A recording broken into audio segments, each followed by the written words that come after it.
नैतिक कार्टून। हाथी और शेर की कहानी। एक बार एक जंगल में एक शेर अकेला बैठा हुआ था। वो अपने बारे में सोच रहा था कि मेरे पास तो तेज धारदार मजबूत पंजे और दांत है, साथ ही मैं एक बहुत ही ताकतवर जानवर भी हूँ। लेकिन फिर भी जंगल के सारे जानवर हमेशा मोर की ही तारीफ क्यों करते रहते हैं। दरअसल शेर को इस बात से बहुत ही जलन महसूस होती थी कि सभी जानवर मोर की ही तारीफ करते थे। जंगल के सभी जानवर कहते थे कि मोर जब भी अपनी पंख फैलाकर नाचता है तो वो बहुत सुंदर लगता है।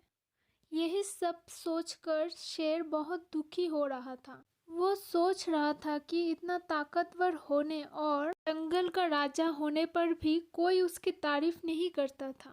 ऐसे में उसके इस जीवन का क्या मतलब है। तभी वहां से एक हाथी जा रहा था। वो भी काफी दुखी था।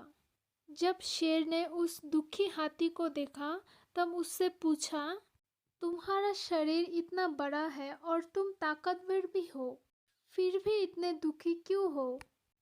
तुम्हें क्या परेशानी है? दुखी हाथी को देखकर शेर ने सोचा कि क्यों ना मैं अपना दुख इस हाथी के साथ बांट लूं।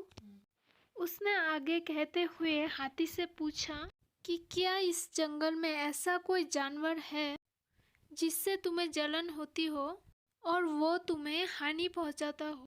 शेर की बात सुनकर हाथी ने कहा, जंगल का सबसे छोटा जानवर भी मुझ जैसे बड़े जानवर को परेशान कर सकता है। शेर ने पूछा, वो कौन सा छोटा जानवर है? हाथी ने कहा, महाराज वो जानवर चींटी है। वो इस जंगल में सबसे छोटी है, लेकिन जब भी वो मेरे कान में घुसती है तो मैं दर्द के मारे पागल हो जाता हूँ।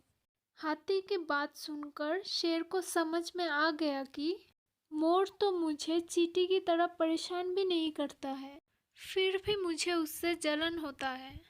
ईश्वर ने सभी प्राणियों को अलग अलग खामियां और खूबियां दी हैं।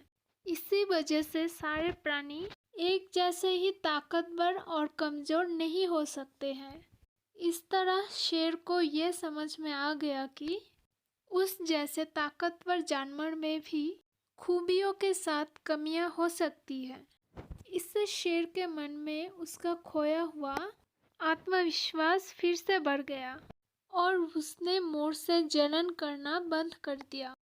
तो बच्चों, हमने इस कहानी से क्या सीखा? हमें इस कहानी से ये सीख मिलती है कि हमें कभी भी किसी की खूबी देखकर उससे नहीं जलना चाहिए, क्योंकि हम सभी में अलग अलग खूबियाँ और खामियाँ होती है। तो बच्चों, कहानी अच्छा लगे तो वीडियो को लाइक करिए और चैनल को सब्सक्राइब करिए। Thank you.